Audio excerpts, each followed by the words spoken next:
Elena had hands that told the whole truth about her life, if you knew how to read them. They were small hands, darker than they used to be, with knuckles that had grown thick over the years and a faint tremor in the left one that had started 2 winters ago and never left. There were old burns on her right palm, pale and smooth, the kind you get from a cast iron pan when you are moving too fast and carrying too much. There were calluses at the base of every finger, built up over 40 years of chopping and stirring and wiping down counters, and reaching across a pass-through window to hand a plate to someone who needed it. She had fed truck drivers and schoolchildren, and traveling salesmen and farmhands.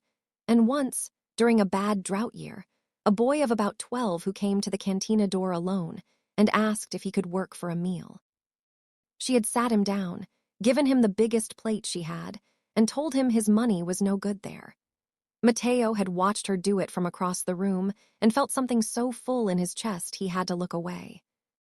That was 40 years ago, or close enough. Now she was standing on the side of a highway with one dusty suitcase at her feet and the silver SUV that had brought her here already gone, already just a shrinking shape in the heat shimmer, already nothing. The road stretched out in both directions, and it was completely empty. The sun was not kind. It sat high and flat in a white sky, and it pressed down on everything with the particular cruelty of a heat that does not care who it burns. There was no shade. There was no bench. There was nothing but cracked asphalt and dry yellow grass on both sides, and maybe half a mile ahead, the rusted frame of a billboard so old the advertisement had faded to nothing. Mateo stood beside her and did not speak. That was the thing about Mateo that Elena had loved and also, over the years, quietly grieved. He was a man who felt everything and said almost none of it. He had big hands, bigger than hers, the hands of a man who had poured concrete and repaired engines and once rebuilt the entire back wall of their cantina himself over a long weekend because the quote from the contractor was too high. He had a face that had been handsome once and was now something better than handsome, weathered and specific and entirely his, with deep lines around his eyes that only came from years of squinting into the sun and years of laughing. He was 71 years old, and he stood on the side of that highway with the stillness of a man who had already known, somewhere deep and unspoken, that this moment was coming. He had seen it coming for months, maybe longer. He had seen it in the way Diego started calling less, then stopped calling at all unless he needed something. In the way Sophia would come to the house and walk through the rooms with her eyes moving like she was counting things. In the way they talked about the cantina land, so casually, so many times, as though saying it lightly enough made it less like what it actually was. He had seen all of it and he had said nothing, because saying it out loud would have made it real. And some part of him, the part that had fed that boy at the door and believed for 40 years that love given freely always comes back, had not been able to accept that his own children were building toward this. So he had stayed quiet. That was his sin, and he knew it. This morning had started like any other. Diego had called the night before, warm in a way that should have been the warning. He said he wanted to take them somewhere nice. A little trip, he said. Sophia's idea. You two deserve it. Elena had been pleased. She had ironed her good blouse. She had been up before sunrise making a thermos of coffee for the road, the same way she made coffee for customers she liked, strong and slightly sweet, because she did not know how to care for people in a small way. She had packed a bag because Diego said they might stay a night or two. 2 days of Mateo's heart medication, her blood pressure tablets, a change of clothes each, her rosary, and the small framed photograph from the kitchen shelf. Diego and Sophia had both come. That was unusual. They had smiled and hugged and put the bag in the back of the silver SUV, and Diego had held the door open for her. She had thought, in the car, that things were getting better. She had reached over and touched Mateo's knee, and he had put his hand over hers, and she had felt it, that old warmth, that quiet thank you for staying hopeful that passed between them without words. She had not noticed when the city fell away. She had been talking to Sophia about a neighbor's new grandchild, something ordinary, and by the time she looked out the window, the road was empty on all sides and they were far from anywhere she recognized. She asked where they were going, and Diego said almost there. She asked again 20 minutes later, and Sophia looked at her phone and said nothing. Then the car slowed. Then it stopped. Then Diego said, without turning around, that they needed to get out here. Elena had not understood at first. She had actually laughed a small, uncertain laugh and said, "Here." And Diego said yes, here, and got out and took the bag from the back and set it on the road, and that was when she understood, because the bag was on the road and Diego's face was not the face of her son. It was the face of someone completing a task. Sophia did not get out of the car. Mateo got out without a word. He did not beg. He did not raise his voice. He stood on the asphalt and looked at his son, and whatever he saw in Diego's face settled something in him, closed a door quietly inside him that she did not think would ever fully open again. He picked up the bag. The SUV pulled away. And that was the whole of it. 40 years of plates pushed through a window with love. 40 years of never saying no to anyone who needed something. And this is what it purchased. A stretch of highway, a shrinking car, a white sky pushing down. Alina bent and unzipped the bag. 2 days of Mateo's medication, her tablets, the clothes, the rosary, the photograph, no phone. The $30 she had tucked in as emergency money were still there, folded under the rosary. She zipped it closed and stood up. Mateo was looking up the road at the billboard. She could not read the thought on his face, but she knew the posture. He was calculating, finding the next step. He had always been the one who found the next step, even when there was almost nothing to stand on. "We should walk toward that," he said. "Get out of the open." Alina nodded. She took the bag handle and he moved to take it from her, and she let him, not because she could not carry it, but because she knew he needed to. They started walking. The asphalt was hot through the soles of her shoes. She could feel it. She thought about the cantina, about the smell of the kitchen in the early morning. Coffee and corn oil and the faint sweetness of plantain browning in a pan. She thought about the 40 years inside those walls and everything they had given and how this road had nothing in it of all that. She thought about Diego's face. Then she stopped thinking about it because thinking about it was not going to help her keep walking. Mateo talked. He always talked when he was scared about small things, practical things, the billboard and what shade it might give, and whether a car might pass before the clouds building on the far edge of the sky decided to do something about themselves. She listened, and she answered, and that was how they had always worked. She the anchor when he drifted, and he the motion when she went still. Between them, they had always been just enough. The billboard got closer. The clouds got darker. Alina's left knee was sending up its familiar complaint, and she pressed it down and kept her pace. Then Mateo stopped. She stopped too and looked where he was looking. Back down the road, far off, maybe a quarter mile, a pair of headlights, coming slowly, slowing further.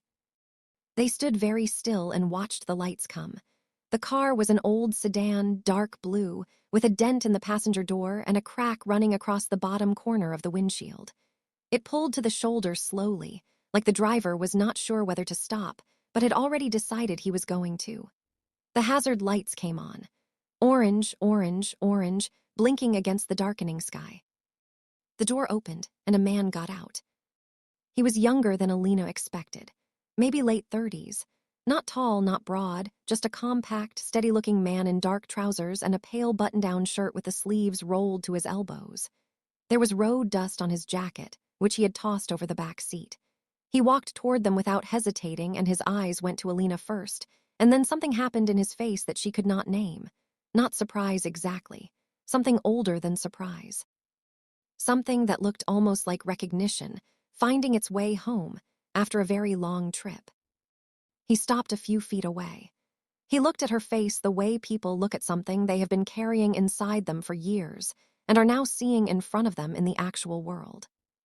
"You have a cantina," he said, "off the old highway, 2 hours south of the city." Alina stared at him. "The blue one," he said, "with the window on the side where you passed plates through." Mateo took one step forward. "Who are you?" The man's name was Javier. He said it quietly, like he understood that names meant something, and this one in particular carried weight. He said he was 38 years old. He said that when he was 12, he walked to a roadside cantina on a bad afternoon with an empty stomach and no money and knocked on the side door. And a woman with small hands and a no-nonsense voice sat him down at the counter and put the biggest plate of food he had ever seen in front of him and told him his money was no good there, and that she had called him by his name even though he had only told her once. Elena pressed one hand over her mouth. I have thought about you, Javier said, more times than I can count. I have driven past that cantina looking for you. He stopped. I did not know this is how I would find you. Nobody spoke for a moment. The wind moved across the highway, and the first low rumble of thunder came from somewhere behind the clouds. Then Javier said, we need to get you out of this heat. Both of you, right now. He did not make it a question. He picked up the bag from the ground, opened the back door of the sedan, and held it steady while Mateo helped Elena in.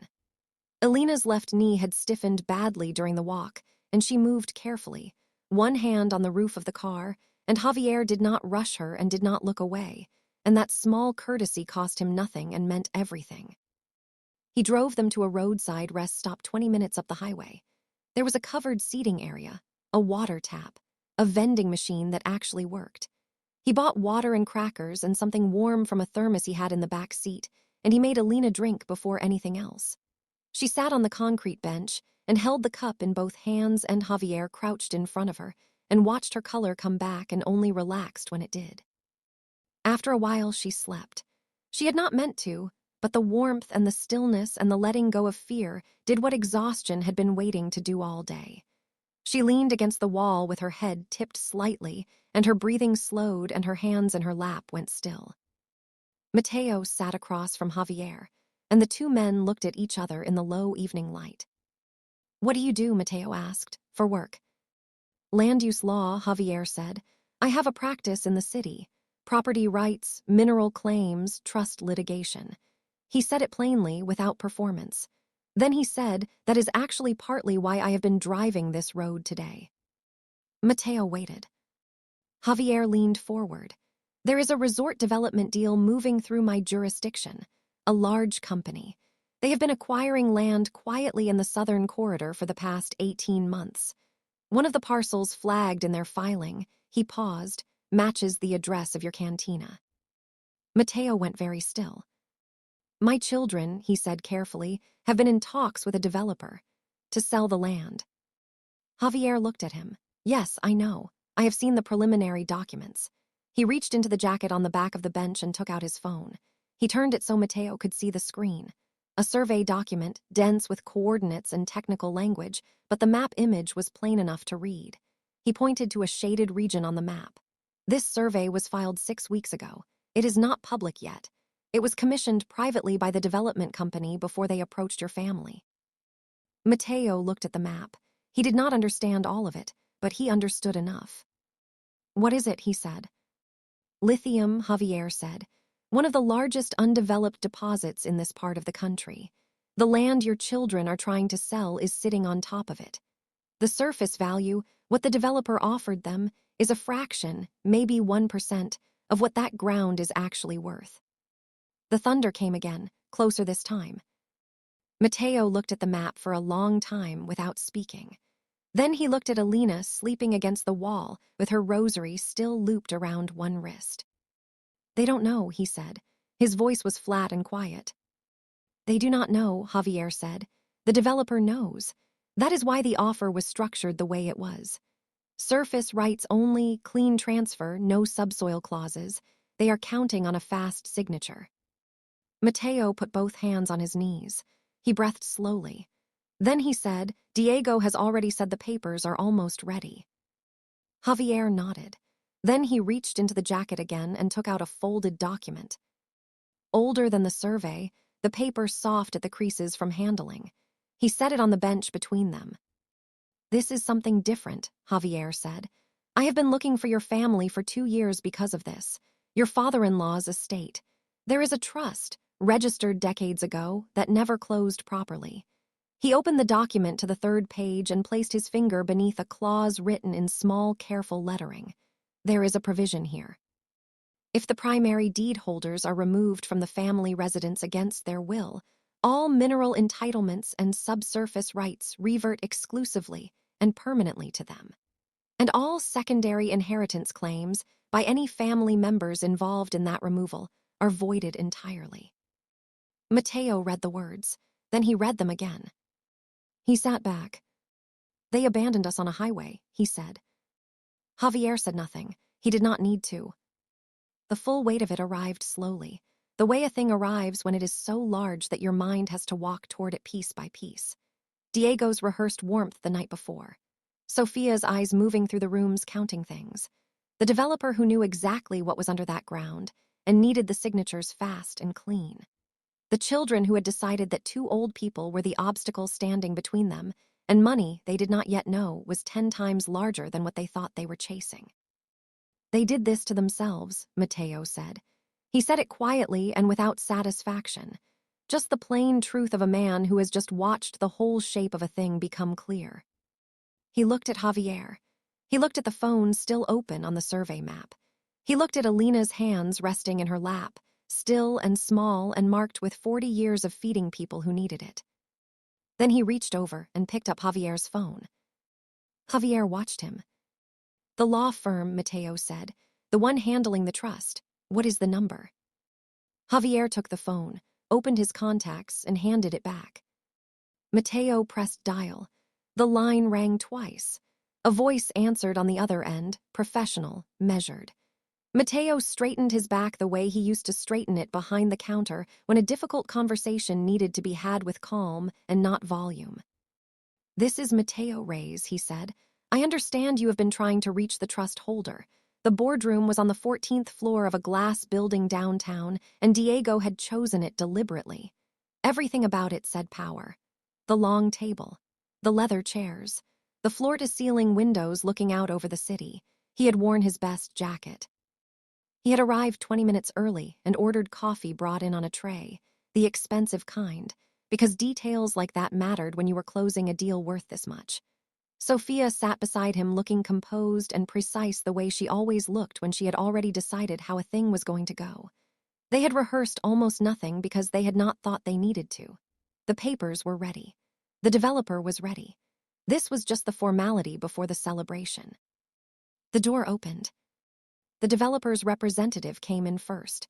A man named Carson, mid-50s, well-dressed and unreadable, someone who had done this kind of meeting many times and had learned to keep his expression neutral until he chose otherwise. He nodded at Diego and Sofia. He sat down on the opposite side of the table. Two of his colleagues filed in behind him. Then Javier came through the door. Diego blinked. He knew Javier's name from the filing documents, had seen it attached to a land use advisory notice 2 weeks ago, had dismissed it as routine. He did not know the face. He registered a man in his late 30s, composed, carrying a leather folder, and he was already forming the thought that this must be someone from the developer's legal team when the next two people came through the door behind him. The room changed. Matteo came in first, walking slowly but straight, with the particular uprightness of a man who has decided that whatever this room thinks of him, he already knows his own worth. He was wearing a dark jacket with gold buttons. An old jacket, clearly kept for important occasions, the kind of garment that carries history in its fabric. Alina came in beside him, her hand through his arm, her posture quiet and certain. She was wearing the blue blouse she had ironed the morning. Her children drove her to a highway and left her there. She sat down at the head of the table. Matteo sat beside her. Diego's coffee cup stopped halfway to his mouth. Sophia's hands went still on the folder in front of her. The silence in the room had weight to it, the specific weight of a moment when a script falls apart and there is nothing to replace it. Carson leaned back slightly in his chair. He looked at Matteo. Then he stood up, walked around the end of the table and shook Matteo's hand first. Not Diego's, Matteo's. He did it without ceremony, but everyone in the room felt the meaning of the order. Javier opened his folder, and the meeting began. He did not rush. He laid it out piece by piece, clearly and without cruelty, because cruelty was not the point. The surface property transfer Diego and Sofia had been negotiating covered the structures and the titled land above grade. What it did not and could not cover, because it had never been within their legal authority to transfer, were the subsurface mineral rights. Those rights were held separately under the original family trust, registered in their grandfather's name, and passed by bloodline to Matteo as primary heir. The developer had always known this. The offer they made to Diego and Sofia was structured specifically to acquire what the children could actually sign over. while the far more valuable asset beneath the ground remained legally untouched, waiting for whoever held the trust to understand what they were sitting on. Diego found his voice. He said the word "dad" in a way that tried to sound reasonable and came out sounding like a man grabbing for a rope. Mateo looked at his son. He did not respond to the word. He nodded at Javier to continue. There was also the matter of the trust clause, Javier said. He turned the document on the table so it faced Diego and Sofia and slid it forward. The provision was marked with a small tab. He gave them time to read it. The clause was not complicated. If the primary deed holders were removed from the family residence against their will by any family members standing to inherit, those members forfeited all secondary claims under the lineage entirely. It was written in plain language by a man who had apparently anticipated that greed was not a stranger to families and had decided to prepare accordingly. Sophia read the clause twice. Then she looked up. Her face was very controlled, but something had moved behind her eyes and could not be put back. Javier continued. The luxury apartment building where both Diego and Sophia held leases was a property registered under the family lineage subtitle. With the clause now triggered, those leases reverted to Mateo as trust holder. Effectively, as of this morning, their landlord was the man they had left on the side of a highway 2 weeks ago. The room was absolutely quiet. Diego put both hands flat on the table. He looked at his father, and he had clearly made a decision to try the thing he had always tried when situations required recovery. He straightened his face into something that looked like sincerity, and he said, "Dad, I want to explain. I want you to hear me out because things got out of hand, and I am sorry. I am genuinely sorry, and family should be able to come back from mistakes." Mateo let him finish. Then he said, "Diego," and just the name, said that way, quietly, stopped everything. He looked at his son for a long moment, not with hatred, not with performance, with the patient, clear-eyed look of a man who has spent 71 years learning what is real and what is not. "I built a cantina with my hands," he said. "Your mother and I ran it for 40 years. We fed anyone who came through that door hungry. Rich, poor, it did not matter to us. We called people by their names." He paused. "One afternoon, a boy of about 12 came to the side door with nothing. Your mother sat him down and gave him the biggest plate she had and told him his money was no good there. She said his name once and remembered it." He looked across the table at Javier, not with ceremony, just with the honest acknowledgement of one man toward another. That boy grew up and became the only person who stopped on a highway for 2 old people nobody else was looking at. He turned back to Diego. "You drove us there," Mateo said. "You put the bag on the road." Diego said nothing. Sophia was looking at the table. Mateo said, "I have one question, just one." He looked at both of them. "Not the money, not the land, before all of that. Before you knew any of this existed. After you drove away that morning, did either of you call the facility once to find out if we were alive?" The silence that followed was its own answer, and everyone in the room heard it. Carson cleared his throat gently and looked at his documents. His colleagues were very still. Elena had not spoken since she sat down. She had listened to all of it with her hands folded on the table and her face composed, the same face she had worn behind the cantina counter for 4 decades when difficult things needed to be absorbed and responded to with steadiness rather than noise. Now she looked at her daughter. Sophia did not look back. She kept her eyes forward and her chin slightly raised, which was the posture she had always used when she did not want to show what she was feeling, and which had never actually hidden it, not from Elena, not once in Sophia's entire life. Elena looked at her for one long moment. Then she looked away, not with bitterness, with a tiredness so deep and old that it had passed through grief and come out the other side as something quieter. Mateo spoke to Carson then. He said he wanted to discuss the terms of a legitimate development partnership. Not a sale, a partnership. The mineral rights would remain in trust. Revenue would be shared under a properly structured agreement. His conditions were specific, and Javier had them in writing. Carson listened. He nodded several times. He said the company was very interested in moving forward on those terms. Diego watched his father negotiate, and something moved across his face that had no performance in it. It was not pretty, whatever it was. It was the look of a man watching the full consequence of a choice land in front of him all at once. Near the end of the meeting, Javier mentioned the plans for the land itself. A portion of the acreage, the part nearest the old cantina building, would not be developed. Mateo had already decided what it was going to be: a medical center. Free care for rural families in the corridor, the same families who had driven that highway for decades with nowhere nearby to go when someone got sick. Alina had named it the morning they decided. The cantina, she said simply, because that is what it is. A place you come to when you need something, and you are welcomed regardless.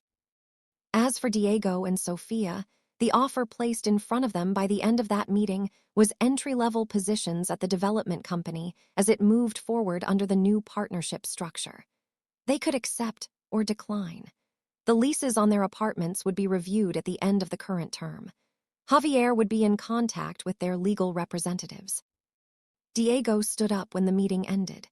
He straightened his jacket and looked around the room one more time, at Javier's folder, at Carson already talking quietly with Mateo, at Alina still seated at the head of the table. He looked like a man doing arithmetic in his head and not liking the total. Then he walked to the door and left without another word. Sofia followed. She paused in the doorway for just a moment, and Alina, watching her, thought she saw something shift in her daughter's shoulders, a slight drop, almost invisible, the kind of movement a body makes when it stops holding something up. Then Sofia walked out and the door closed behind her. The room exhaled. Carson shook Mateo's hand again before he left, and then Alina's. He said it had been an unusual meeting and an excellent one. He said his company looked forward to working together. Alina thanked him and meant it in the measured way she thanked anyone, not more than was due, not less. When the room was empty except for the three of them, Javier began stacking his documents quietly. Alina stood and moved to the window. The city was all motion and light 14 floors below, cars pressing through streets, people going somewhere, everyone with somewhere to be. She had watched a city like this through a van window not so long ago and felt invisible inside it. She did not feel invisible now. Mateo came to stand beside her. She did not say anything, and neither did he. They had never needed many words for the moments that mattered. He had always been the motion, and she had always been the anchor, and between them, they had always been just enough, and today had proven that once more in the most complete way possible. After a while, she reached over and took his hand. He gripped it the way he had always gripped it, like it was the realest thing in the room. Behind them, Javier closed his folder and looked at the two of them standing at the window together, the city spread out below, and he was quiet for a moment in the way of a man who is witnessing something he will carry with him for the rest of his life. They drove home in the late afternoon, the three of them in Javier's old blue sedan with the dented door and the cracked windshield. Back through the smaller streets and the quieter roads toward the modest house where Javier and his wife had given them a room that smelled of fresh paint and possibility. The lemon tree in the yard was catching the last of the day's light when they pulled up. Alina looked at it through the window. It had grown noticeably in the weeks they had been there, the way things grow when they are finally in the right soil. She got out of the car slowly. Her knee was stiff again, and Mateo held the door and she took his arm and they stood in the small garden together in the cooling air. The front door of the house was painted blue, a good color, a welcoming one, and the light inside was already on, which meant Javier's wife had heard the car and was in the kitchen, and something warm would be on the stove within the next few minutes. Mateo looked at the door, then he looked at Alina.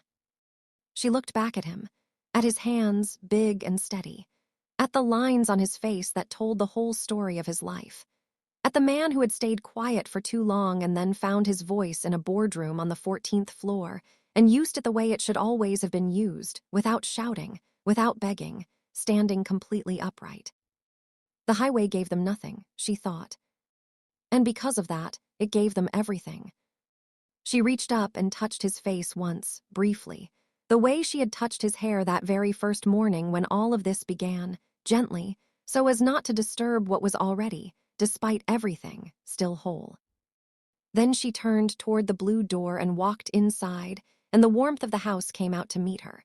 and it smelled of garlic and herbs and something sweet, and it smelled exactly like a home is supposed to smell. And she stopped in the hallway for just a moment and breathed it all the way in.